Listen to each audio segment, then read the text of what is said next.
ಜಾಸ್ತಿ ಅಗಲನೂ ಹೊಡ್ಕೋಬೋದು. ಒಂದು ಬೀದಿಲಿ ಸಣ್ಣ ವೀಲಲ್ಲಾದರೆ ಒಂದು ಬೀದಿಲಿ 2ರಿಂದ 3 ಸರಿ 4 ಸರಿನೆಲ್ಲ ಓಡಾಡಬೇಕಾಗುತ್ತೆ, ಅಗಲ ಕಟಿಂಗ್ ಸಿಗೋಲ್ಲ 8 ಅಡಿ ದಾಯದಲ್ಲಿ.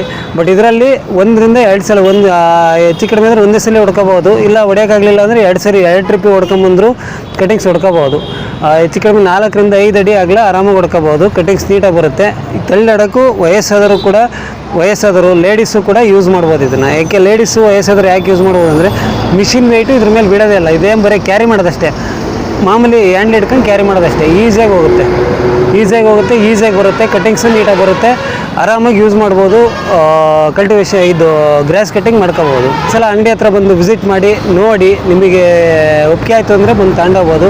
ಮೊದಲಿಗೆ ಅಂಗಡಿ ಬಂದು ಎರೆಲಿತ್ತು, ಅಲ್ಲಿಂದ ಈಗ ಬೀರೂರು ಸಿಟಿಗೆ ಶಿಫ್ಟ್ ಮಾಡಿದ್ವಿ. ಪೊಲೀಸ್ ಸ್ಟೇಷನ್ ಪಕ್ಕ DCC ಬ್ಯಾಂಕ್ ಎದುರುಗಡೆ ಶಿಫ್ಟ್ ಮಾಡಿದ್ವಿ. ಬಂದು ಒಂದು ಸಲ ವಿಸಿಟ್ ಮಾಡಿದರೆ ನೀವು ಬೇಕಂದ್ರೆ ತಗೊಂಡೋಗ್ಬೋದು, ಇಲ್ಲಾಂದರೆ ವಾಪಸ್ ಕೂಡ ಹೋಗ್ಬೋದು. ಬಟ್ ಏನಪ್ಪ ಅಂದರೆ ಸೈಕಲ್ ಸಪ್ರೇಟ್ ಆಗುತ್ತೆ, ಬ್ರಷ್ ಕಟರ್ ಸಪ್ರೇಟ್ ಆಗುತ್ತೆ. ಸೈಕಲ್ ಟ್ರಾಲಿ ಬಂದು 3,900 ಕೊಡ್ತಾಯಿದ್ದೀವಿ. ಬ್ರಷ್ ಕಟರ್ ನಮ್ಮಲ್ಲಿ 6,500ದಿಂದ 20,000ವರೆಗೂ ಅವೈಲೇಬಲ್ ಸ್ಟಾಕ್ ಇದೆ. ಬಂದು ಒಂದು ಸಲ ವಿಸಿಟ್ ಮಾಡಿ.